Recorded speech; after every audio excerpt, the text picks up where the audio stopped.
वास्तव कट्टा या यूट्यूब चॅनलमध्ये सर्व विद्यार्थ्यांचं स्वागत आहे. मी अप्पा हातनोरे. आज आपण राज्यसेवा पूर्व 2020 बऱ्याच तुमच्या प्रतीक्षेनंतर ही परीक्षा 14 मार्चला होणार आहे. बरोबर, 14 मार्चला ही परीक्षा होणार आहे. म्हणजे याच्यावर मी स्ट्रॅटेजी लेक्चर देखील दिलेला आहे तुम्हाला. 14 मार्चला होणार आहे. तर बघा, आज आपला लेक्चर कशावर असणार आहे? इकॉनॉमिक्स. म्हणजे बऱ्याच पोरं म्हणतात सर इकॉनॉमिक्स खूप हार्ड जाते, त्यामध्ये कॉन्सेप्ट विचारतात की काय विचारतात सर. मी तू काय वाचला रे त्याला विचारते, ते पोरगं विचारते काय वाचला तू इकॉनॉमिक्सला. ते म्हणते मी देशले पूर्ण वाचून काढले पार्ट 1. ते सांगते तू काय वाचला. हे बाबा आपला देशले सरांची काय तिले आकडेवारी असते बरं का, भरमसाठ आकडेवारी. आपण कोळंबे सर वाचले, प्युअर कोळंबेचा माणूस मी.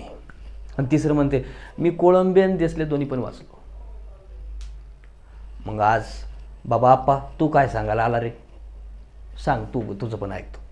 मित्रांनो, मी वेगळं काय सांगायला आलेलं नाही. जे परीक्षेला विचारतात ना ते मी तुमच्यासमोर मांडणार आहे. परीक्षेला मी कोणत्या पुस्तकानुसार जाणार आहे का? नाही, निश्चिंत नाही. सगळी पुस्तकं चांगलीच आहेत. ओके, ती सगळी आमची सहकारी कलिगच आहेत, हे लक्षात घ्या. तुमची पण कलिगच आहेत. पण एक महत्त्वाचं काय मित्रांनो माहिती का, की काय वाचलं पाहिजे. मार्केटमध्ये हजारो पुस्तकं आहेत, मग ते सगळ्याची अनुक्रमिका धरून वाचता का तुम्ही? काय वाचलं रे, सगळं ते सगळंच वाचते पहिल्या पेजपासून शेवटच्या पेजपर्यंत.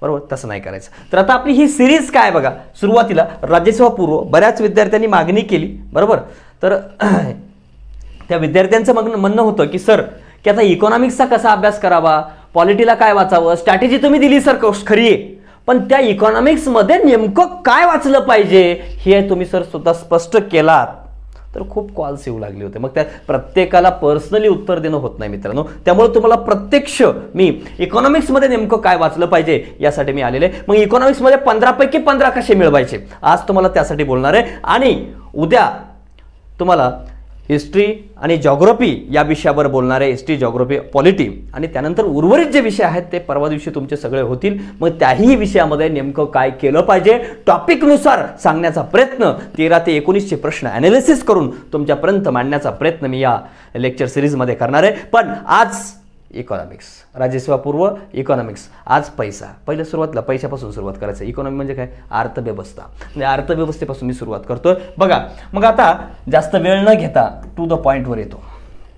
बरेच जण म्हणतात सर इकॉनॉमिक्समध्ये मला मार्कच येत नाहीत सर. आता तू काही वाचशील तर तुला कसे मार्क येतील? एक जण म्हणला सर मला फोन केला, सर मी इकॉनॉमिक्सला सर दत्तसुंदरम वाचून काढले बरं काय. ठीक आहे मित्रांनो, मेन्सला वाचावं लागतं, मी मान्य करतो. तर इकॉनॉमिक्सला मेन्सला बरंच काय मटेरियल वाचावं लागेल, किंवा इव्हन खरं गरज नाही खरं तर दत्तसुंदरमची. जिथं काही LPG वगैरे टॉपिक्स असतील ते खूप छान दिलेले आहेत, तिथं ते रीड करू शकतो आपण. पण दत्तसुंदरम एवढं पुस्तक मोठं आणि प्रीला टाईम एवढा कमी, आणि त्या प्रीच्या शिक्षण किती मार्क? 15 मार्क. त्यामध्ये स्पेसिफाईड क्वेश्चन्स, आणि त्यात ते वाचते काय? दत्तसुंदरम. आणि एवढं मोठं वाचून लक्षात राहते का तुम्हाला? राहणार नाही. अशा कुठल्याही म्हणजे चुकीच्या मार्गदर्शन करणाऱ्या कार्यकर्त्याजवळ थांबवू नका, सेकंद पण थांबायचं नाही. हे बघा, तुम्हाला सांगू का, आपल्याजवळ आपल्याला वाटतं की आपलं मार्गदर्शन करायला म्हणजे काय, की आपलं खरंच भलं करायला. ते भलं करायला सोबत आलेले नसते, ते आपल्यासाठी काय आपल्यावर जळत असते. चायला हे पास होईल, मी जिथं राहून जाईल. पण चांगली या कलियुगात भेटणार नाहीत. भेटली त्याचं नशीब समजायचं. ओके, तर बघा, मग आता मग काय केलं पाहिजे. मग सर तुम्हाला कसं कळालं की हे सगळं? हे बघा, मी ॲनालिसिस केलेलं आहे, हे लक्षात घ्या. प्रश्नांचं ॲनालिसिस मोठ्या प्रमाणात करून तुमच्यासमोर उभा आहे. हे तुम्हालाही चांगलं माहिती आहे की प्रश्नांचं ॲनालिसिस केल्याशिवाय मार्ग माहीत असल्यास चालू शकतंय का? तसं आहे. तर बघा, आता पहिलं टॉपिक याच्यामध्ये काय येईल? दारिद्र्य. फिक्सली प्रश्न असते. मी जे टॉपिक लिहून देतो तेवढीच टॉपिक करा, त्याच्या बाहेर जर आयोग गेला ना रस्त्यात गाठायचं. मला ए आप्पा तू म्हणला होता ना प्रश्न याच्यावर आलाच नाही बघ, मग या टॉपिकच्या बाहेर प्रश्न गेलाय, रस्त्यात गाठायचं. काय म्हणला होता तू? मग मी तुम्हाला तुमची पाय पण पडायला तयार आहे. लक्षात होणारच नाही. असं पाय पडण्यापर्यंत जाण्याची गरजच पडणार नाही ना, मला कॉन्फिडन्स आहे. लक्षात घ्या, हेच प्रश्न येणार. पॉवर्टी. मग दारिद्र्य. मग दारिद्र्य या टॉपिकमध्ये करायचं काय? दारिद्र्य या टॉपिकमध्ये करायचं काय? तर दारिद्र्यामध्ये काय काय केलं पाहिजे? पूर्वी दारिद्र्याचा नोडल एजन्सी म्हणून काम कोण करायचं? Planning commission. कोण करायचं? Planning commission. म्हणजे काय? नियोजन आयोग. मग प्लॅनिंग कमिशन हे नोडल एजन्सी म्हणून काम करायचं. नोडल एजन्सी म्हणजे काय? बऱ्याच जणांना कळत नाही. नोडल काय म्हणते रे? नोडल एजन्सी म्हणजे माय बाप. तुम्हाला कोण पोचते रे? तुमचे आई वडील, बरोबर ना? मग प्लॅनिंग कमिशनचं म्हणजे दारिद्र्य दूर करण्यासाठी, भारतातलं दारिद्र्य दूर करण्यासाठी मायबाप म्हणून प्लॅनिंग कमिशन काम करतं. पूर्वी करायचं, आता नाही. आता नीती आयोग आला त्याचं, बरोबर. मग आता प्लॅनिंग कमिशनने इस्टॅब्लिश केलेल्या कमिटीज कुठल्या आहेत? मग कोणकोणत्या कमिटीज आहेत त्यांनी स्थापन केल्या? जसं अलग कार्यगट असेल, लकडावाला कार्यगट असेल, रंगराजन पॅनल असेल, किंवा तेंडुलकर असेल, किंवा आत्ताचं नीती आयोगानं स्थापन केलेले पनगडिया टास्क फोर्स असेल. इथपर्यंत ही सगळी काय ज्याच्याकडे काम दिले त्यानं केलेले. पण आता याच्या व्यतिरिक्त इतर कमिटीज पण विचारतात. मग इतर कमिटीज कोणते विचारतात? आता गेल्या वर्षी 2019ला विचारले बघा. कुठलं विचारलंय? पीडीओजा कमिटी विचारले. आता पीडीओजा कमिटीमध्ये कशामुळे पीडीओजा कमिटी विचारले हो? अशाच कमिटी विचारतात याला सोडून या कमिटीजला. हे कमिटी अत्यंत महत्वाचे आहेत. 80% प्रश्न इथंच विचारले जातात. पण 20% प्रश्न कधी कधी इथे विचारतात. का? हे वेगळ्या प्लॅनिंग कमिशन स्थापन केलेत का? नाही. पण वेगळ्या, जसं की ग्रामीण मंत्रालय असेल, शहरी मंत्रालय असेल, यांनी वेगवेगळ्या लोकांनी स्थापन केलेले आहे. मग याच्यावर पण का विचारतात? ज्याच्याकडे जबाबदारी दिली नाही त्यांनी देखील स्थापन केलं आहे. त्याचंही कधी काम का गृहीत धरलं जातं की यांनी काहीतरी या वेगळं केलेलं आहे, जगापेक्षा वेगळं केलेलं आहे. पीडी ओझा कमिटीनं काहीतरी नाविन्यपूर्ण काम असेल तर त्याच्यावर विचारतात. मग PD Ojha committee is firstly introduce by MPC, monthly per capita consumption expenditure in 1961. म्हणजे प्रथमतः पहिल्यांदा पीडी ओझा कमिटीनं काय केलंय? प्रथमतः MPC काय केले म्हणजे monthly per capita consumption expenditure प्रथम इंट्रोड्यूस केले. म्हणून याच्यावर प्रश्न आलाय. मग अजून असंच बरेच प्रश्न कशावर विचारतात? दांडेकर व रथवर विचारतात. मग दांडेकर व रथवर का विचारतात जो प्रश्न? मग का विचारतात दांडेकर रथवर? कारण दांडेकर रथ याच्यावर काय की दांडेकर रथ यानं असा एकमेव दांडेकर रथ समिती आहे की ज्यानं काय केलं? सगळे काय बेकूफ आहेत का? ग्रामीण दारिद्र्य जास्त सांगितलं आणि शहरी दारिद्र्य कमी सांगितलं. पण हा माणूस अतिशहाणा. मी यानं सांगितलं ग्रामीण दारिद्र्य कमी सांगितलं. काय म्हणला? ग्रामीण दारिद्र्य 40% आहे तर शहरी दारिद्र्य 50% आहे म्हणला. म्हणजे पण शहरी दारिद्र्य अधिक सांगितलंय. मला सांगायचं काय बघा, लक्षात घ्या. नाही सर, हे तुम्ही चुकीचं सांगताय. मला काय सांगायचं? शहरी दारिद्र्य अधिक सांगितलंय ग्रामीण दारिद्र्यापेक्षा. उलट वागणार लक्षात ठेवता की नाही तुम्ही? हा, तर सगळेजण कपडे लिवतात, बरोबर. सगळे नॉर्मल कपडे बिपडे लिवतात. तुम्ही बी आता FC कॉलेजला फिरता, रोडनं फिरता, नॉर्मल सगळ्या पोरी बी फिरतात, पोरंही फिरतात. एक्स्ट्रा ऑर्डिनरी जर मिळाली सगळे घरून बघता की नाही रे? खरं सांगा इमानदारीनं. FC कॉलेज, FC रोड पुण्यात आलं की झेडब्रिज, FC रोड याच्या कसं फिरतात पोरं? कायमुळे फिरतात? वेगळं पण बघण्यासाठी, बरोबर ना. आता जे पुण्यात राहतात त्याला माहीत असेल FC रोड. आता बाकीचे म्हणत असतील, बाकीचे जिकडे बाकीच्या जिल्ह्यातले, हे काय म्हणते रे मास्तर? पुण्यातल्या पोराला फोन लावून विचारायचं, हे कळायचं असेल तर, बरोबर. तर बघा, म्हणजे काय की वेगळं पण असेल तर ते तिथं माणूस जाते. तसं इथं देखील आयोगाचं तेच काम आहे, वेगळं दिसायला तिथं प्रश्न विचारतं. म्हणजे वैशिष्ट्यपूर्ण कार्य असेल तर यांचंच काय? Firstly introduce by poverty line. Poverty line यांनी फर्स्टली इंट्रोड्यूस केले. कोणी? दांडेकर व रत्न. म्हणून याच्यावर प्रश्न येतात. मग अजून कशावर विचारतात की दारिद्र्य दूर करण्यासाठी वेगवेगळ्या कुठल्या कमिटीज आहेत त्याच्यावर दारिद्र्यावर प्रश्न विचारतात. म्हणजे मी हा एक टॉपिक तुम्हाला काय एक्सप्लेन करतो, असा जायचा असतो अभ्यास करायला. धरलं दारिद्र्य, कशात आहे दारिद्र्य? कोणतं वाचू सर? कोळंबे सर वाच. चल वाचून घे. फड फड फड फड फड फड वाचून काढते पोपट पंचकेला. अरे तुला व्हायचंय काय? एक डेप्युटी कलेक्टर व्हायला आहे आणि तुला कळ ना काय वाचावते? याला विचारते, त्या शेंबड्याला विचार, या शेंबड्याला विचार, याला विचार, त्याला विचार, काय वाचू? अरे एवढी प्रश्नपत्रिका पडलेल्या आहेत, कोणाला विचारायची काय गरज आहे? प्रश्न एवढी पडलेले आहेत, समोर प्रश्न दिसत आहेत. आजपर्यंत अशा प्रकारचे प्रश्न आले आहेत, अशी प्रश्न आले आहेत सर. 80% प्रश्न प्लॅनिंग कमिशन स्थापन केलेल्या लोकांवर विचारलेले आहेत आणि 20% प्रश्न अदर अशा गोष्टींवर विचारले आहेत. मग हे करणं गरजेचं आहे का सर? नक्की आहे बेटा. अशा पोरांना मी देखील सलाम करतो. मग का? तर प्रश्नानुसार जाणं, वेगळंच काहीतरी करत बसायचं. बघा, या क्षेत्रामध्ये लाखो विद्यार्थी अभ्यास करतात. जागा फक्त 200 आहेत, बरोबर. 200 विद्यार्थ्यांमध्ये बसायचं असेल ना तर तुमचं माइंड एकदम फ्रेश रीतीने चाललं पाहिजे. तेवढ्या रीतीनं तेवढ्या एकदम. आता बघा, बरेच जण काय करतात, परीक्षा बघा, परीक्षा 2 दिवसावर आली, आता उद्या 2 दिवसावर परीक्षा आहे, एवढी घाई करते, आता काय वाचून काय नाही. जसं आपण म्हणतो भूक लागली की काय खाऊ की काय नाही.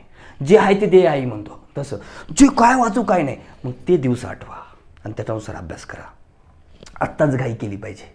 आता अभ्यासाला इतका जोर, रिव्हिजनवर जास्त भर देऊ नका, टू द पॉईंटवर जास्त भर द्या. मी जेवढे टॉपिक इथं सांगणार आहे तेवढ्याच टॉपिकच्या बाहेर एकही सिंगल प्रश्न जाणार नाही. लक्षात. हा तुमचा अर्धा तास 1 तासाचा जो व्हिडिओ आहे, या अर्धा तास तुमचं जीवन बदलवणार आहे. या अर्ध्या तासामुळं तुम्हाला काय वाचावं, इकॉनॉमिक्स नेमकं काय वाचलं पाहिजे आणि काय वाचलं नाही पाहिजे हे तुम्हाला निश्चिंत कळणार आहे. लक्षात. आणि कसं वाचलं पाहिजे. नाहीतर उगा आपले असे पण कितीतरी तास गेलेले आहेत. तास नाही सर, वर्ष गेलीत. आणि बरीच वर्ष तर आपण कोणा मागं तरी लागून घातलेले आहेत. बरोबर. ती न बसली तिथं, यानं बसला तिथं. हा काय गरज रे. आणि ती लागून निघून पण जाते आणि हे उगं मागं मागं हिंडत राहते. ती आली, दुसरी गेली, दुसरी आली, तिसरी आली. हे करू नका. कोणी तुम्हाला काय देणार नाही, महत्त्व देणार नाही. फक्त एकच गोष्ट आहे ती म्हणजे पोस्ट. कळलं. नाहीतर आपलं देखील आपल्यावर पण दारिद्र्य येईल, अरिष्ट येईल. ओके. मग आता अजून काय विचारतात त्याच्यामध्ये, दारिद्र्य दूर करण्यासाठी समित्या.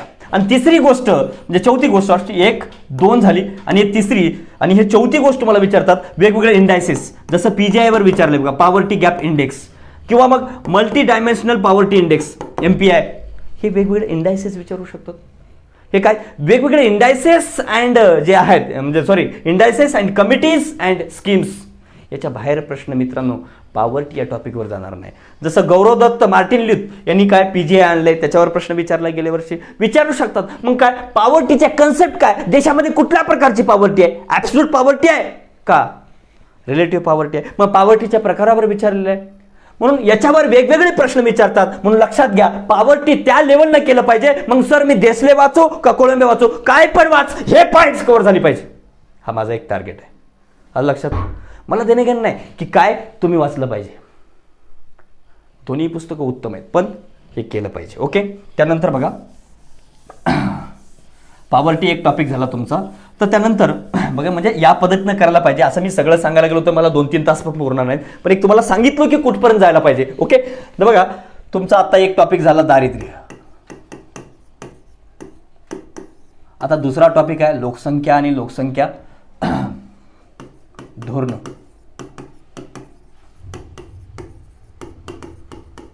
बरोबर. लोकसंख्या व लोकसंख्याची धोरणं.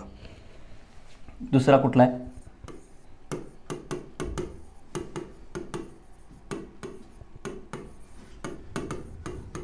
फिक्सली प्रश्न आहे बाबा. बघ इकडं प्रश्न असतातच. एकतर लोकसंख्येवर विचारतात किंवा लोकसंख्येच्या धोरणांवर प्रश्न विचारतात. काय एकतर लोकसंख्या नाहीतर लोकसंख्याच्या धोरणांवर प्रश्न फिक्सली येणार म्हणजे येणार. तुम्ही आता कुठलाही पेपर काढून बघा, कुठलाही, तर लोकसंख्या नाहीतर लोकसंख्याचे धोरण. मग लोकसंख्येचा अभ्यास कसा करायचा सर, लोकसंख्येचं आम्हाला काय माहित नाही सर. बघा काय करायचं, हे इंडिया आहे, दोन्ही एकदाच करा ना. कुठल्याही परीक्षेला काम देईल बेटा, हे कुठेही जा येणारच आहे. लोकसंख्या आणि लोकसंख्या धोरण मेन्स दे तरी पण येणार. पॉप्युलेशन, मग लोकसंख्या, मग काय काय करायचं, पॉप्युलेशन. आता पॉप्युलेशन आहे, मग पॉप्युलेशन मध्ये पॉप्युलेशन किती आहे, 121 कोटी. एकानं म्हणलं सर भारताचं लोकसंख्या किती आहे, 125 कोटी आहे सर. का रे बाबा, 125 करोड का देश. होय, राजकारणात घुसू नको कडू. इकडे बघ, आपला 2011च्या लोकसंख्येनुसार वागायचं आहे 21ची येईपर्यंत. कोणीकडेही फिरू नको. म्हणून राजकारणात घुसू नका. आणि राजकारणाचा किडा घुसला ना मग इकडला किडा बळबळ करायला लागते. लक्षात आलं. तर बघा इथं मार्क आली पाहिजे. मग 121 करोड काय लोकसंख्या आहे, कशाची, भारताची. महाराष्ट्राची किती आहे, 11.24 कोटी. मला काय सांगायचं इथं लक्षात येऊ द्या. मग 11.24 कोटी लोकसंख्या आहे, कशाची, महाराष्ट्राची. मग आता पॉप्युलेशन मध्ये सर्वाधिक पॉप्युलेशन असणारे पहिले 3 काय राज्य बघा. नंतर कमी असणारे पहिले 2च करा.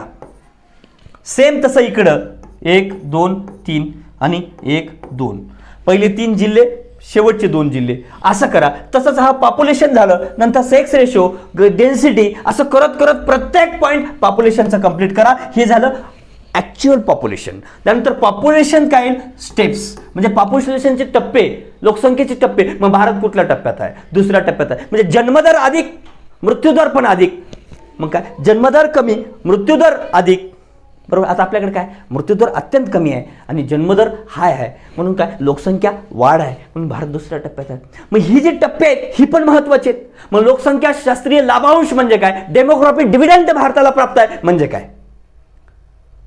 मग डेमोग्राफिक डिव्हिडंड प्राप्त होण्यासाठी काय लागतंय, स्किलफुल पर्सन्स लागतात. मग डेमोग्राफिक डिव्हिडंड म्हणजे काय, ते पण इथे लोकसंख्येसाठी गरज दर्शन. मग लोकसंख्या वाढली तर शहरीकरणावर काय परिणाम होतो, एखाद्या शहरामध्ये लोकसंख्या मोठ्या प्रमाणात वाढली तर पायाभूत सुविधावर काय परिणाम होतो, असेही प्रश्न वेगवेगळे विचारले. आणि लोकसंख्या आणि अर्थव्यवस्था याचं रिलेशन देखील लावलेले, म्हणजे हे कन्सेप्च्युअल प्रश्न झाले मित्रांनो. तुम्ही राज्यसेवेच्या पोरांना कळत असेल, ज्याने खरंच कंबाईन करतात त्यांना कळणार नाही मी काय सांगतोय ते पण कळत बरं का. एक एक कंबाईन म्हणजे कंबाईन करणं राज्यसेवा करणं असं का मी वेगळं डिस्ट्रीब्यूट करत नाही.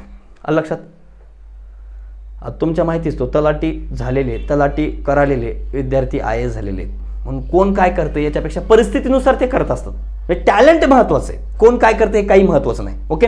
तर बघा, तर या पद्धतीनं आपल्याला करायचंय. या लोकसंख्येमध्ये काय काय करायचं कळालं तर लोकसंख्या, मग आता लोकसंख्येची वेगवेगळे शास्त्रज्ञ जे आहेत की लोकसंख्येवर अभ्यास करणारी, माल्थसची थेरी वगैरे असेल तर ती तुम्हाला इथं करावं लागणार आहे, काही गोष्टी तिथं करावं लागणार. आणि जे धोरणं आहेत लोकसंख्येची, कोणकोणती धोरणं आहेत, 1976चं धोरण असेल आणि 2000चं धोरण असेल, दोनच धोरणं आहेत. गप गुमान 2 धोरणं करायची. प्रश्न येतात, एक तर धोरणावर प्रश्न बघा. आता तुम्ही 2016चा पेपर काढून बघा, जवळजवळ 2000च्या धोरणावर 3 प्रश्न आहेत. प्रश्न काय विचारलाय, हम दो हमारे दो, कोणत्या धोरणाचा आहे, कोणत्या आहे, 2000 धोरण आहे. हम दो हमारे म्हणाल तेवढे. अरे आपलं जगायचं खरं नाही, कशाला एवढे हे करताय, बरोबर. हम दो हमारा एकच खरं आहे, आता हम दो हमारे दो बी नको, बरोबर ना. मग हम दो आपण याच्यामध्ये जनरली काय विचारतात बघा, याच्यामध्ये काय इमिडिएट टार्गेट काय, मिड टर्म टार्गेट काय आणि लॉंग टर्म टार्गेट आहे. मग लॉंग टर्म टार्गेट काय, लोकसंख्या स्थिरीकरण 2045ला लोकसंख्या काय करायचं आहे, स्थिरीकरण करायचं आहे. आणि मिड टर्म काय, मिड टर्मला काय सांगितलंय त्यांनी, टोटल फर्टिलिटी रेट 2.1 म्हणजे रिप्लेसमेंट लेवलला आणायचं आहे, 2.1ला आणायचं आहे टोटल फर्टिलिटी रेटला. आणि इथं काय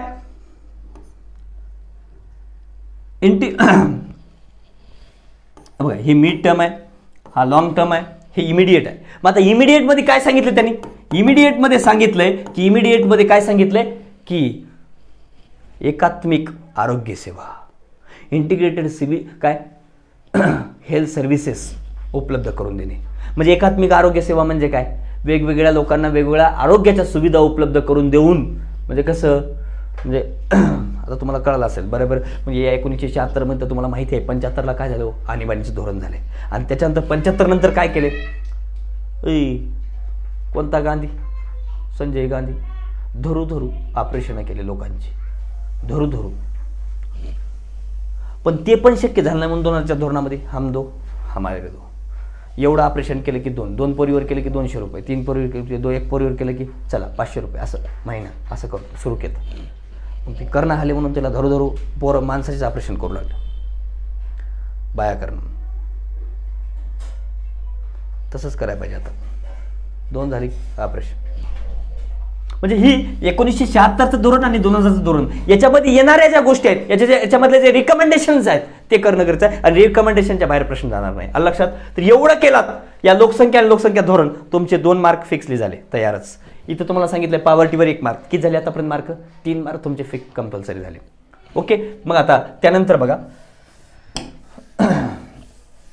कसं करावं अभ्यास, काय करावं, कुठपर्यंत जावं, सगळं सांगतोय. आता एवढं सांगून घास तोंडाजवळ आणलाय, खाता येत नसेल तर मी तरी काय करू, बरोबर ना. सगळं देतोय, बरोबर, प्लेटात वाढून दिलंय, खाय बाबा म्हणतोय, खाय रे, हे मी खात नाही. मग जेव्हा नसलं तेव्हा गपगुमान खाशील. आज देतोय ते गप खा. लक्षात. हे गुणानं तुम्हाला हे सगळी जी सांगतोय एवढं ॲनालिसिस करून कोणी पण देणार नाही तुम्हाला मित्रांनो. लक्षात. तर हे प्रॉपर ॲनालिसिस करतोय, याचं महत्त्व जेवढ्या विद्यार्थ्यापर्यंत तुम्हाला हा व्हिडिओ पसरवता येईल तेवढ्यापर्यंत पसरवा. जेवढ्या तुम्हाला वाटत असेल की बाबा ही काय बघा, नाही तर बरेच जण म्हणतात नाही बाबा स्पर्धा करायची नाही, आपण कसला पाठवायचं. नॉलेज शेअर केलं नॉलेज वाढत असते आणि जर ठेवला तर कुजत असते. बरं लक्षात ठेवा. ओके. तर बघा तिसरा टॉपिक शाश्वत विकास. ओके, एक 6-7 टॉपिक आहेत, जास्त नाहीत, त्या 7 ते 8 टॉपिक तुम्हाला, त्याच्यावर मी जाणार पण नाही. ओके, आता बघा तिसरा टॉपिक काय, शाश्वत विकास. शाश्वत विकासला इंग्लिशमध्ये काय म्हणतो आपण, सस्टेनेबल डेव्हलपमेंट. आता याच्यामध्ये काय काय करायचं बघा, सस्टेनेबल डेव्हलपमेंट, शाश्वत विकासामध्ये काय काय केलं पाहिजे. सस्टेनेबल डेव्हलपमेंट मग याच्यामध्ये फक्त 4च गोष्टींवर भर द्यायचं मित्रांनो, काहीही गरज नाही बाकीचं. पहिलं, first of all, sustainable development कसा इंट्रोड्यूस होत गेलाय, कसा विकसित पावलाय, म्हणजे हिस्ट्री, इतिहास, त्याचा इतिहासावर प्रश्न येऊ शकतो. कळलं. दुसरी गोष्ट, सस्टेनेबल डेव्हलपमेंट हा काय, ज्या ज्या वेगवेगळ्या काय समिट झालेल्या आहेत त्याच्यामध्ये रिओ महत्वाचे आहे. मग रिओवर विचारतात. मग रिओ सर पहिली रिओ कुठं भरली पहिली, जसं विचारलं 1992 कुठं भरलेली आहे. मग त्यानंतर काय रिओ 20वर विचारलेलं आहे, रिओ 21वर विचारलेलं आहे. मग याच्यावर प्रश्न विचारतात. त्यानंतर अजून काय की आता सस्टेनेबल डेव्हलपमेंट म्हणजे सस्टेनेबल डेव्हलपमेंट म्हणजे काय, वेगवेगळ्या आता शेती क्षेत्रातला शाश्वत विकास म्हणजे काय, वेगवेगळ्या क्षेत्रात शाश्वत विकासाचा कन्सेप्ट कशी इंट्रोड्यूस केली जाते, कशी वापरली जाते, म्हणजे त्याच्या यूजवर प्रश्न आहे. त्यानंतर सस्टेनेबल डेव्हलपमेंटसाठी जगामध्ये केलेले प्रयत्न कोणकोणते आहेत तो, आता सध्या SDG सस्टेनेबल डेव्हलपमेंट गोल्स आणि मिलियन डेव्हलपमेंट गोल्स. ओके, याच्यावर प्रश्न विचारतात, याच्या बाहेर जाणारच नाही. गेला तर भेट ना मला भेट, डायरेक्ट सांग मला मित्रा की सर तुम्ही सांगितलं होता सस्टेनेबल डेव्हलपमेंट हा टॉपिकवरच प्रश्न आला नाही. असं कसं होईल. मी जेवढं टॉपिक देतो त्याच्या बाहेर प्रश्न जाणार नाही. कॉन्फिडन्स, एवढा ओव्हर कॉन्फिडन्स नाही मला, कॉन्फिडन्स आहे. का कॉन्फिडन्स आहे, त्याच्यावर व्यवस्थित रीतीने केलेला अभ्यास. लक्षात, आजपर्यंतची सगळी प्रश्न 136 पेपरमधले सगळे प्रश्न डोक्यात आहेत, त्यामुळे बोलतोय. उगाच येऊन तुमच्यासमोर बडबडत नाही, माहिती आहे म्हणून बोलतोय. ओके, तर बघा हे केलं पाहिजे, याच्या बाहेर प्रश्न जाणार नाही. SDG मध्ये कुठली 17 आहेत ना, 17 माहिती पाहिजे. कुठली एम्स आहेत 17, MDG आहेत, MDG मधली माहिती पाहिजे. मिलियन डेव्हलपमेंट गोल्स, मग भारतानं कुठली MDG टार्गेट पूर्ण केले आहेत, मग हे कधी आहेत, 2015ला स्टार्ट झाले आहेत, कधीपर्यंत आहे, मग 30 पर्यंत आहेत. मग हे कधी, ही 15 वर्ष होती, त्याच्या मागे जा, बरोबर ना. मग ती करणं गरजेचं आहे, ही माहिती असणं गरजेचं आहे. कधीपासून आहे लागू आहे, भारतानं काय केलं, त्याच्यापेक्षा याच्यात असणारे जे टार्गेट्स आहेत ते याच्यावर प्रश्न आहेत का नाही. गेल्या वर्षी विचारलं बघा MDG वगैरे. ओके, तर ते कळणं गरजेचं आहे. तर एवढं याच्या बाहेर तुम्ही सस्टेनेबल डेव्हलपमेंटला जाऊ नका. कळालं. मग कुठून वाचू सर सस्टेनेबल डेव्हलपमेंट, लोकसंख्या कुठून वाचू, लोकसंख्या धोरणं कुठून वाचू, कुठून पण वाच लोकसंख्या. तुम्ही कुठल्याही पुस्तकातून वाचला, माझ्यासाठी मी लोकसंख्या तुम्हाला कुठून सांगणार, आर्थिक पाहणी, इकॉनॉमिक सर्वे. आता सस्टेनेबल डेव्हलपमेंट कुठून वाचू, तर आता सध्या मटेरियल असणारं डेस्ले पार्ट 1 करा. ओके, आता चौथा टॉपिक आहे इन्क्लुजन. कुठला आहे, इन्क्लुजन, समावेशन. आम्हाला सवयच नाही सर समावेशांची. समावेशन म्हणजे समाविष्ट करून घेणे, आपल्या पद्धती, आपल्या बुद्धी एवढं सगळ्यांना बनवू शकता नाही. त्यानं कसा मागं राहील, एका रूममध्ये राहिलं तरी ते पांघरून घेऊन वाचते, त्या पांघरणाला बरेच छिद्र पाडून वाचणारे कार्यकर्ते म्हणजे मला येऊन शेअर करतात पोरं काउन्सिलिंग करताना, सर अय आमच्या रूमवर असं असं करते. मी म्हणलं ते कधीच पास होईना, टेन्शन घेऊ नको, तू त्याच्याकडे बघून अभ्यासच करू नको म्हणलं, बरोबर ना. नाही तर कुचर प्रश्न विचारायचं, हे सांग बरं तुला माहिती आहे का सायकलचा शोध कोणी लावलाय. अरे कशाला विचार, कोणती परीक्षा देतोय तू, त्याला विचारते मुद्दाम, चल सांग बरं. हां चल चालते, तू पॉलिटिचा अभ्यास केलास ना, मला सांग बरं तुला माहिती आहे ना राष्ट्रपती, चल सांग की राष्ट्रपतीनं पहिला दौरा कुठं केला, सांग बरं. पहिला राष्ट्रपती पहिला दुसरा देश म्हणजे पहिला देशाबाहेर कोणता दौरा केला. ती खाजी ते बिचारा, मला माहिती आहे म्हणते, ती वाचते 11 12 म्हणजे 12वीच्या पुस्तकात दिले, मग ते पहिलं वाचल्यास, पण ती विचारणार नाही. कुचर प्रश्न सांगायचं, बाबा हे बघ असं 12वीमध्ये ते तरी वाचून घे. मग त्याला टेन्शन येते, याला माहित आहे मला माहित नाही, याला माहित आहे मला माहित नाही. एक दिवस अभ्यासच करणं विचार, असं करू नका. आणि निगेटिव्ह बोलणाऱ्या कार्यकर्त्याजवळ थांबवू नका मित्रांनो. ओके, हे लक्षात ठेवा. का मी मध्ये हे गोष्टी सांगतोय तुम्हाला, हे बघा याच्यापेक्षा हे लय महत्त्वाचं आहे. आता तुमचा बऱ्यापैकी अभ्यास झाला आहे, लॉकडाऊन तुम्हाला संधी मिळालेली आहे, तुम्ही खूप अभ्यास केले आहेत, तुम्ही स्थिर राहणं गरजेचं आहे.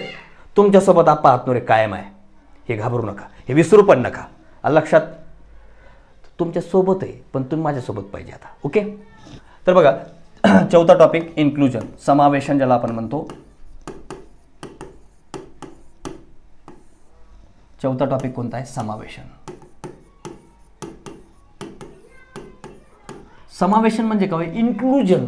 इन्क्लुजन म्हणजे काय? समाविष्ट करून घेणे. मग इन्क्लुजनचे दोन प्रकार आहेत. कशा कशावर इन्क्लुजनवर विचारतात? Social inclusion and economical inclusion. Social inclusion and economical inclusion म्हणजे काय? सामाजिक समावेशन आणि आर्थिक समावेशन. काय? सामाजिक समावेशन आणि आर्थिक समावेशन. आता सोशल इन्क्लुजन म्हणजे काय? सोशल इन्क्लुजन म्हणजे सामाजिक इन्क्लुजन. आता गेल्या वर्षी प्रश्न विचारलाय, नई मंजिल ही योजना कुणासाठी आहे? नई मंजिल योजना कुणासाठी? अल्पसंख्याकांसाठी. अल्पसंख्याकांना त्या मुख्य प्रवाहात समाविष्ट करून घेण्यासाठी म्हणजे कोणती आहे? सामाजिक आहे. प्रधानमंत्री जनधन योजना कुणासाठी आहे? सामान्य लोकांना आर्थिक म्हणजे त्यांचं अकाउंट्स ओपन करून आर्थिक क्षेत्रामध्ये काय करणे? मुख्य प्रवाहामध्ये आणणे. त्यासाठी आर्थिक आहे समावेशन. ओके. मग आर्थिक समावेशनामध्ये बऱ्याच गोष्टी विचारतात. मग जनरली इथं काय विचारतात? स्कीम्स म्हणजे योजना विचारतात. मग वेगवेगळ्या सामाजिक मध्ये बऱ्याच विचारू शकतात. कुठल्या कुठल्या? अल्पसंख्याकाची विचारू शकतात. अजून कशावर विचारतात? स्त्रियांचा असेल. पुन्हा अजून कशावर विचारतात? बालकांवर असेल, वृद्धांना असेल. म्हणजे सामाजिक म्हणजे वृद्धांना काय? पेन्शन योजना असतील. मग सर पेन्शन योजना करोडचा भाग आहे. अरे बाबा इन्क्लुजन आहे ते. सोशल इन्क्लुजन आहे. सोशल इन्क्लुजन सिलेबस मध्ये दिलंय म्हणूनच प्रश्न विचारतात. काही विचारतात सर, काही विचारत नाहीत. आयोग काही विचारत नाही. तुला काही माहित नाही. तुला तिचे सिलेबस दिलं ना त्याची फोड माहित नाही. समावेशन त्याच्यामध्ये एवढं लय असते. तुला माहिती आहे का रे? तेच माहित नाही. नाही काय विचारते? कसं काय विचारते? हा आपला येत नाही म्हणून नाचता येईना अंगण वाकडे. दुसऱ्याला दोष देऊ नका. आयोग दिलेल्या सिलेबसला रिलेटेडच विचारते. हां म्हणतात खरी गोष्ट आहे, करंटला सीमा नाही, निश्चित सीमा नाही. त्यांनी सरळ सांगितलं ना, आंतरराष्ट्रीय राष्ट्रीय घडामोडी. मग काय पण घडो, आकाश आणि धरती याच्यामध्ये काही पण घडो ते विचारू शकतात. ते त्यांचं हे आहे. नाही सर ते मोदी काय डाव्या हाताने लिहिते काय, याचं डावा हात याचं उजवा हात, असले सगळं उत्तर बरोबर असतात. असली हे कॉमन कन्सेप्ट तुमच्या डोक्यात राहावे म्हणून ते विचारलेलं असते. नाही सर असं डावं उजवं विचारू ना आम्हाला. तुमची बुद्धीचं अभ्यास करण्यासाठी असतात. तुम्ही एक डेप्युटी कलेक्टर DYSP होणार आहेत म्हणून ते विचारलेले असतात. लक्षात. तर बघा, तर याच्यामध्ये काय अल्पसंख्याक, स्त्री, वृद्ध सगळे याच्यामध्ये काय सामाजिक इन्क्लुजन असतो. आर्थिक इन्क्लुजन मध्ये जनरली काय की बघा काय बँकिंग सेक्टर रिलेटेड काय योजना स्कीम्स असतील किंवा मग लँड रिफॉर्म. काय बघा कुळ कायद्यावर प्रश्न विचारतात. बरोबर. म्हणजे काय कुळ कायदा म्हणजे लँड रिफॉर्म, जमीन सुधारणाविषयक कायद्यांवरचे प्रश्न येतात. विचारला गेल्या वर्षी. बरोबर. त्याच्या अगोदरही विचारलाय कुळ कायद्यावर. ओके. म्हणजे काय लँड रिफॉर्म, जमीन सुधारणा.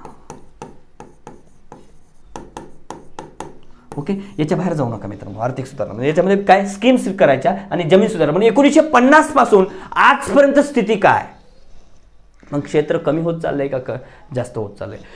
जमीन सुधारण्यासाठी सरकार काय प्रयत्न करत आहे. मग शेतकऱ्यांसाठी काय काय वेगवेगळे प्रयत्न करत आहे. बरोबर. मग आता याच्यावर विचारू शकतात. कृषी विधेयकावर पण विचारू शकतात. करंट रिलेटेड प्रश्न. ओके. जमीन सुधारणा लँड रिफॉर्म अंतर्गत. ओके. म्हणून इन्क्लुजनचा प्रश्न आहे तो विचारू शकतात. ओके. तर एवढ्या गोष्टी तुम्हाला इन्क्लुजन या चॅप्टरमध्ये करावं लागणार आहेत. इन्क्लुजन देखील तुम्हाला देसले पार्ट 2 मध्ये करावं लागणार आहे. आता बरेच जण म्हणतात सर मी कोळंबे वाचलंय, मी देसले पार्ट 1 वाचलंय. मग हे कुठं जावं रे. त्याच्यात नाहीच. सस्टेनेबल डेव्हलपमेंट पण नाही आणि सस्टेनेबल डेव्हलपमेंट कोळंबे सरामध्ये पण थोडा आहे. इन्क्लुजन तर नाहीच. मग कुठून वाचणार. आणि हे प्रॉपरली करा. ओके. त्यानंतर 5वा टॉपिक. आता सगळ्यांना माहिती आहे ते 5वा टॉपिक आहे. मी त्याच्यावर जास्त बोलणार नाही. आता सगळे म्हातारे होऊन गेलेत हे सगळं वाचून. म्हणजे काय पंचवार्षिक योजना, 5 इयर प्लॅन.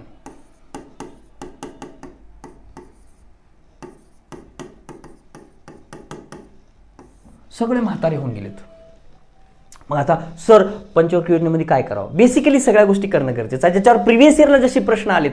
मग काय आपलं जे 21,000 प्रश्नसंच आहे ते 21,000 प्रश्नसंचमध्ये पंचवार्षिक योजना, आर्थिक नियोजन व पंचवार्षिक योजना. मग जनरली भर कशावर द्यायचं. 9वी, 10वी, 11वी, 12वी म्हणजे 9वी ते 12वी पंचवार्षिक योजनेवर जास्त भर द्यायचं. आलं लक्षात? मग पंचवार्षिक योजनेवर काय काय विचारतात जनरली बघा, काय उद्दिष्ट काय बाबा, ओके, त्याचं ध्येय काय, जसं विचारलं बघा बऱ्याच वेळेस काय 11व्या पंचवार्षिक योजनेचं उद्दिष्ट काय आहे, बरोबर, त्याचं टायटल काय, 12वी वगैरे 11वीचं विचारलेलं आहे. सस्टेनेबल डेव्हलपमेंट 12वीमध्ये आहे, 11वीमध्ये नाही. ग्रोथ विथ काय इन्क्लुजन कशामध्ये आहे, 11वीमध्ये आहे. 12वीमध्ये काय एक सस्टेनेबल डेव्हलपमेंट, सस्टेनेबल एवढा एक शब्द ॲड केला तर तो 12वीचा येतो. ओके, मग अजून काय विचारतात की कुठल्या स्कीमचं काय वृद्धिदर काय आहे, त्या वृद्धिदरावर विचारतात. किंवा कुठं काय सुरू झालेलं आहे, ओके, जसं विचारलेलं आहे की बाबा काय बोकारो प्रकल्प कुठं, म्हणजे वेगळा आहेत ना, कारण बघा दुसऱ्या योजनेमध्ये काही जे सुरू झालेले आहेत आणि चौथ्यामध्ये डायरेक्ट बोकारो एकदाच सुरू झालेलं आहे. ओके, कशावर, पोलाद प्रकल्प, डायरेक्ट सगळीच जाऊन जनरली पोलाद प्रकल्प हे दुसऱ्यामध्ये झाले आहेत, चौथ्या योजनेमध्ये बोकारो झालेले आहे, त्यावर प्रश्न विचारतो. मग असं काही वेगळं पण असेल, काही स्कीम्स असतील किंवा काही त्या योजनेमध्ये घडलेलं काही नाविन्यपूर्ण काम असेल, जसं पहिल्या योजनेमध्ये काय घडलेलं आहे, पहिल्या योजनेमध्ये काय घडलेलं आहे, किंमतचा निर्देशांक मात्र अत्यंत कमी झाला होता. मग त्यावरही प्रश्न येतात. आलं लक्षात? 13% घसरला होता. अशा गोष्टींवर प्रश्न येतात. म्हणजे काय 5 इयर प्लॅन जे आहे, पंचवार्षिक योजना जे आहे, तुमचा 5वा टॉपिक पंचवार्षिक योजना. तर पंचवार्षिक योजनेवर जास्तीत जास्त मी काय बोलणार नाही, तर 9वी ते 12वी या पंचवार्षिक योजनेवर जास्त भर द्या. मग इथं जास्त भर द्या म्हणले होते सर तुम्ही, तर 5वी 6वी प्रश्नपत्रिका 7वीवरच विचारले सर. आता 7वी पंचवार्षिक योजनेचं वैशिष्ट्य काय हो, रोजगार निर्मिती.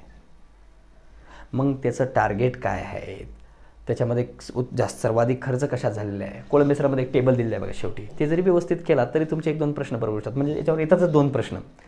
व्यवस्थित कोळंबे सरांमधला जरी पंचवार्षिक योजना वाचलात तरी तुमचे प्रश्न सुटतील. ओके, तर त्यानंतर बघा 6वा टॉपिक,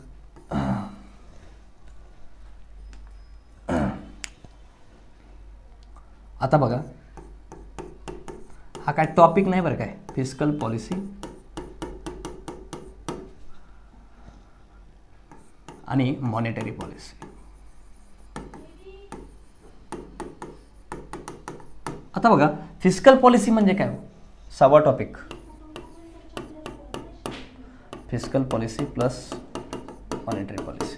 आता बघा fiscal policy and monetary policy हा काय टॉपिक नाही, पण भारतीय अर्थव्यवस्थेवर कंट्रोल कोण ठेवते, 2 लोक ठेवतात, एक गव्हर्नमेंट एक RBI.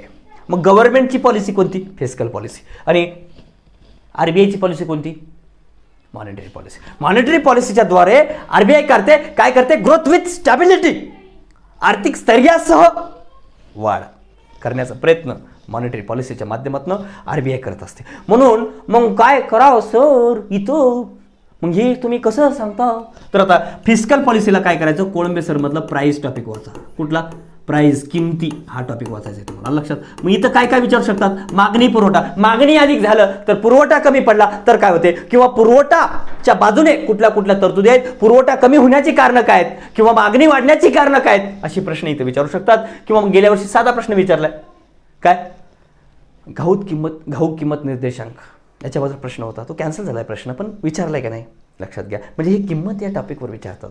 मग तुम्ही म्हणाल सर हे सर काही पण सांगतात, पण तुम्ही प्रश्न काढून बघा. हे बघा मी काही पण बोलत नाही मित्रांनो, तुम्हाला ते टॉपिक माहीत नाही, त्यामध्ये काय आहे ते माहिती नाही, म्हणून तुमचा प्रॉब्लेम येतो. मी जेवढे टॉपिक नाही लिहायच्याच नाही, 8च टॉपिक ना, 7 ते 8 टॉपिक, याच्या बाहेर प्रश्न गेला तुम्हाला भेटायचं, रस्त्यात गाठायचं पोरांनो. जास्त देतोय का, पुरे पुस्तक लिहून देतो का, नाही, याच्या बाहेर आला तर थांबायचंच मला. जर हे करू तुम्हाला लावता थांब रे तू तिथं, मी पण थांबतोच तिथं, लक्षात ठेवा, कुठंच जाणार नाही. ओके, प्रश्न येणारच नाही याच्या बाहेर, हे लक्षात ठेवा पहिलं. ओके, तर त्यानंतर बघा मॉनेटरी पॉलिसीसाठी काय विचारा, काय वाचायचं, RBI. RBIचे गुणात्मक साधने कोणती आहेत, संख्यात्मक साधने काय आहेत. पण याच्यावर प्रश्न असाही विचारला आहे, RBIचं काय, की RBI जे ठेवी ठेवते मग त्याचं प्रमाण काय असते, ओके, किती सोन्याच्या स्वरूपात ठेवते, किती परकीय चलनाच्या स्वरूपात ठेवते, ओके, त्याच्यावर पण प्रश्न विचारलेला आहे. ओके, मग RBIची काय रेपो रेट म्हणजे काय, रिव्हर्स रेपो रेट म्हणजे काय, जे गुणात्मक साधने आहेत किंवा त्याच्यावर पण प्रश्न विचारलेले आहे. मग RBIच्या स्ट्रक्चरवर विचारलेलं आहे. मग RBI मॉनेटरी पॉलिसीच्या माध्यमातून जी गुणात्मक साधनं वापरते किंवा संख्यात्मक साधनं वापरते त्यावर पण प्रश्न आलेले आहेत. मग मॉनेटरी पॉलिसी आणि फिस्कल पॉलिसी हे देखील करणं गरजेचं आहे. ओके, त्यानंतर बघा कोणतं टॉपिक वाचणार, प्राइस अँड RBI. 7वा टॉपिक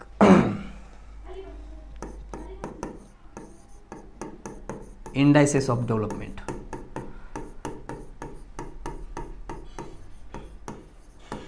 इंडायसेस ऑफ डेव्हलपमेंट.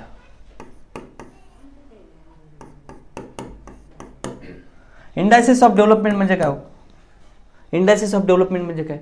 म्हणजे विकासाची निर्देशांक.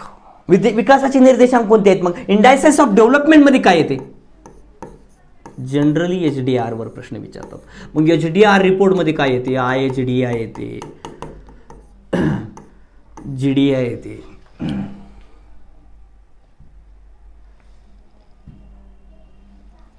काय येते? GDI. नंतर गेल्या वर्षी विचारलंय बघा GI वर. Okay, MPI. अजून काय राहिलंय? HDI सगळ्यात महत्त्वाचंच राहिलं. Okay, HDI. याच्यावर पण प्रश्न विचारला. MPIच्या पूर्वी काय होतं? HPI, human poverty index. कधी इंटरव्ह्यू झाले? 1997. याच्यावरही प्रश्न आलाय. गेल्या वर्षी GI वर विचारलाय. त्याच्या अगोदर HDI वर विचारलाय. प्रश्न विचारतात. आणि याच्याही पलीकडं पुन्हा काय? GNI. म्हणजे सगळे वेगवेगळे काय? ईज ऑफ डुईंग बिझनेस रिपोर्ट. हे सगळे इंडायसेस ऑफ डेव्हलपमेंट्स आहेत, म्हणजे ऑदर्स.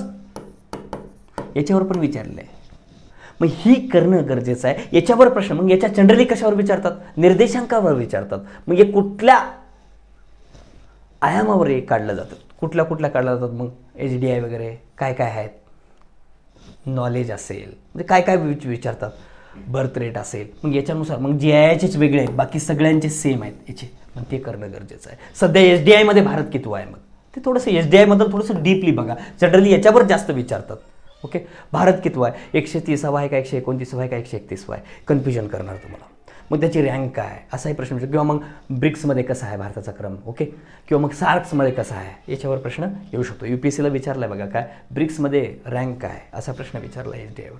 तिथेही विचारू शकतात बघा, लक्षात घ्या. म्हणजे त्यानुसार इंडायसेस ऑफ डेव्हलपमेंटवर मात्र प्रश्न असतो. ओके, मग तुम्हाला कंबाईनचे वगैरे प्रश्न सांगत नाही मी. का सांगत नाही? की बाबा जनरली तिथं प्रश्न खूप आलेले आहेत, पण महत्त्व काय आपला राज्यसेवा आणि UPSC या सिलेबस सेम आहे, म्हणून त्याच्यावर मी जास्त बोलतोय. ओके, आता या प्राईस टॉपिकवर तर अनेक प्रश्न आहेत. तुम्ही बघा, 19ला प्रश्न आहे, 18ला प्रश्न आहे, 20ला पण प्रश्न आहे. कशावर? प्राईज या टॉपिकवर. कुठं? UPSCला कंटिन्युअसली प्रश्न आहेत. ओके, खूप महत्त्वाचा टॉपिक आहे तो. त्यानंतर म्हणजे फिस्कल पॉलिसी. त्यानंतर घ्या आता 8वा टॉपिक. मग एवढं केल्याशिवाय राहू नका. जे देतोय त्याच्या बाहेर जाऊच नका. गेलात तर मग काय खरं नाही. हे लक्षात घ्या. मग मार्क कमी आले तर रडू नका माझ्याजवळ येऊन. बाबा सर तुम्ही सांगितलंच नाही, एवढंच सांगितलंय, तेवढंच केलंय मी जेवढं सांगितलं तेवढंच करा ना, याच्या बाहेर करण्याची गरज नाही. त्यानंतर बघा काय, आता 8वा टॉपिक.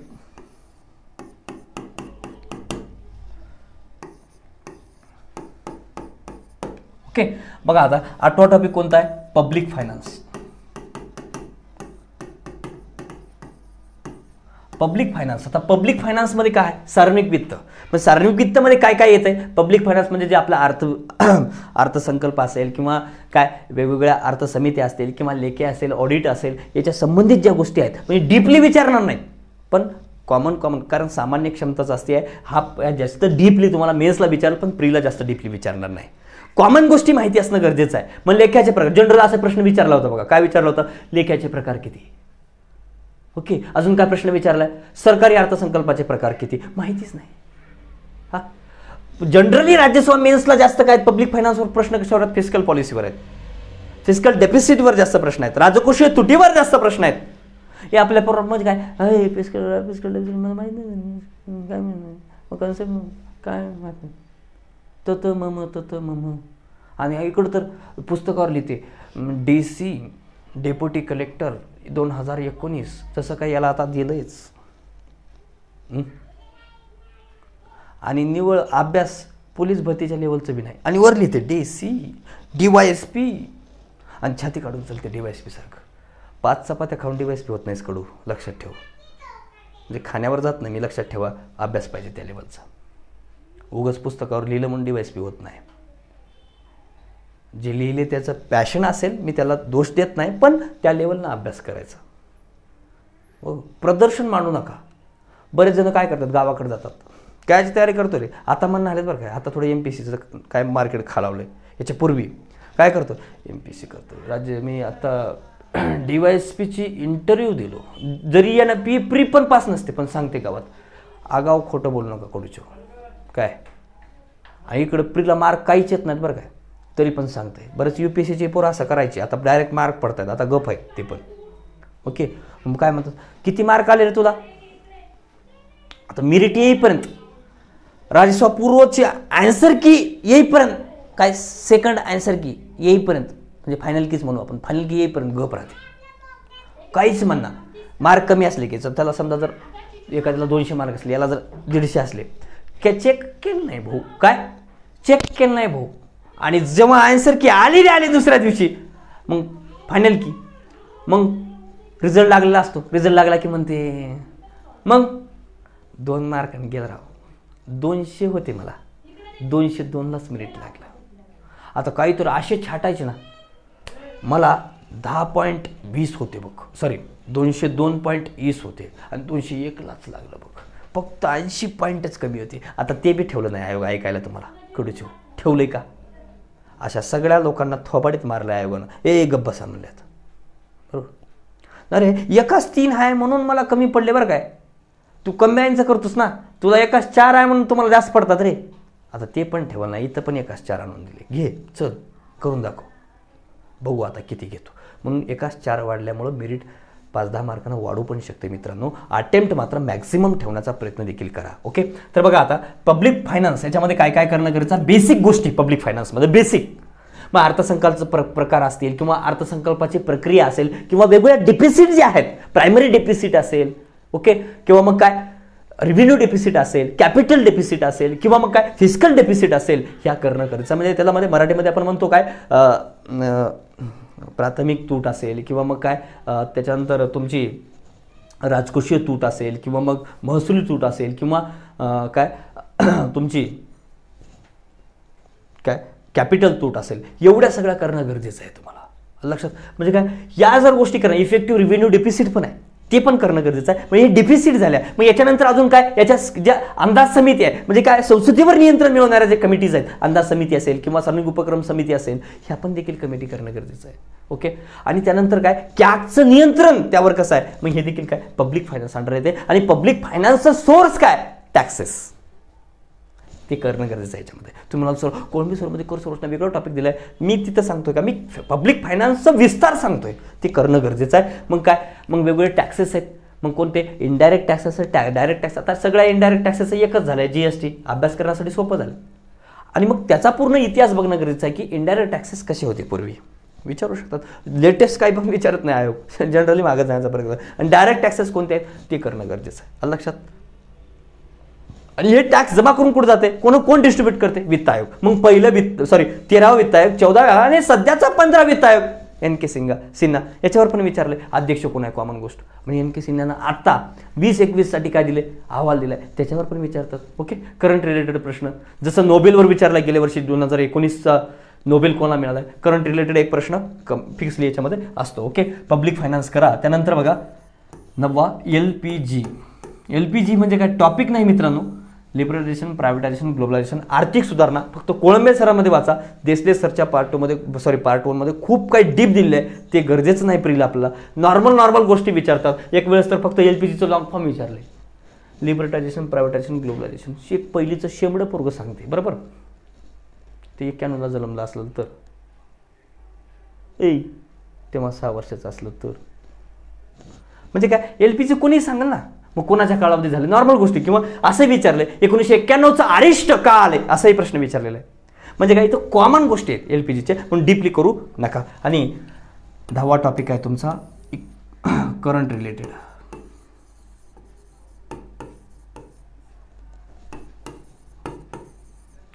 करंट रिलेटेड प्रश्न येतो, जसं गेल्या वर्षी नोबेलवर विचारलाय तसा एक करंट रिलेटेड प्रश्न असतो. ओके, मग आता आत्ताचे ठळक बाबी कोणत्या आहेत इकॉनॉमिक क्षेत्रात घडलेल्या, त्याच्यावर विचारू शकतात. लक्षात, याच्या बाहेर प्रश्न जाणार नाही. असंही विचारू शकतील की सध्या काय जे काय इकॉनॉमिकचं जे अर्थव्यवस्था जी आहे ती कोरोनामुळे मोठ्या प्रमाणात घसरलेली आहे. ओके, मग आताचा आर्थिक वृद्धी दर जे आहे ते कमी आहे. मग याला वर पुटअप घेण्यासाठी, मग याच्या अगोदर असं कधी घडलं होतं का, मग आता सध्या अशी आहे तर मग काय याला करावं लागेल, किंवा मग अशी परिस्थिती जेव्हा पूर्वी जाणवलेली आहे कधी, मग अशी निर्माण झालेली परिस्थिती जी आहे तशी कधी परिस्थिती निर्माण झाली काय, याच्या लेवलला झालं नसेल तर याच्यापेक्षा कमी किंवा जास्त, पण निर्माण झालेली परिस्थिती झाली काय, मग त्यावेळेसची परिस्थिती विचारू शकतात सध्या परिस्थितीपेक्षा. ओके. कोरोनाचा बरंच 10-12 पेज कोणीही पुस्तकात द्यायला बरं काय, ते 20-20 पेजेस द्यायला, पण ते 20 पेज मला वाटत नाही कोरोनावर प्रश्न विचारलं. खूप काही करताय पोरांनो, पण विचारलेच शाश्वत नाही. पण कोरोनावर कॉमन गोष्टी लक्षात ठेवा. एवढा कोरोनानं तुम्हाला घोळून सोडले, मग त्याच्यावर याला प्रश्नांचं तुम्हाला उत्तर काय येणार नाही? येणारच. एवढे अपडेट आहेत तुम्ही, एवढे तुमच्यासोबत काय झालं, जुलूम झाला त्या कोरोनानं केलेला लक्षात. पण कोरोना चांगली गोष्ट पण करून गेलं लक्षात ठेवा. माणसाला जगण्याचं शिकवलंय. आणि दुसरी गोष्ट, माणसाशी असणारी जी बांधिलकी आहे ते पण कळून सोडले त्याने. ओके. आणि सगळ्यात महत्त्वाचं, पर्यावरणाला सुंदर रीतीने त्यानं जपून गेले. ओके. तर या सगळ्या गोष्टी झाल्या. तर बघा, हे 10 टॉपिक, या 10 टॉपिकच्या बाहेर मित्रांनो काय पण करण्याची गरज नाही. या 10 टॉपिकच्या बाहेर सिंगल वर्ड पण करण्याची गरज नाही. फक्त एवढं लक्षात ठेवा, इन्क्लुजनमध्ये मात्र स्कीम्स विचारतात. तुम्ही असं म्हणू नका की सर हे कुठून आले, तर स्कीम्स मात्र सोशल इन्क्लुजन आणि इकॉनॉमिकल इन्क्लुजन अंतर्गत स्कीम्स मात्र करावं लागतील. कोणत्या स्कीम्स करायच्या, जर वाटलं, वाईट वाटलं, सर आता सोशल इन्क्लुजनला काय करू, याला काय करू, तर मात्र बिंदास रीतीनं तुम्ही लोकसेवा पब्लिकेशनला कॉल करू शकता. मग त्यावेळेस तुम्हाला ते उत्तर देतील किंवा मग तिथं तुम्हाला अपॉइंटमेंट वगैरे देतील. ओके. या नंबरवर कॉल करा. ओके. चालेल. हा आपला इकॉनॉमिक्समध्ये नेमका अभ्यास काय केला पाहिजे, 15/15 कसे मिळलं पाहिजे, हे झालं लेक्चर. याच्यानंतर मित्रांनो, हा लेक्चर जर पूर्ण ज्यांनी बघितला किंवा नाही बघितला तरी बघा, लक्षात ठेवा, तुमचा अर्थशास्त्राचा अर्थशास्त्रात झालेला आहे, हिस्ट्री, जिओग्राफी, पॉलिटी, त्यानंतर काय सायन्स, ओके, आणि एन्व्हायरमेंट, याला काय वाचलं पाहिजे, करंटला काय वाचलं पाहिजे, अशा टॉपिक वाईज तुम्हाला प्रत्येक गोष्ट मी सांगणार आहे. तर प्रत्यक्ष आपली भेट तर लगेच उद्या होईल. ओके. धन्यवाद मित्रांनो.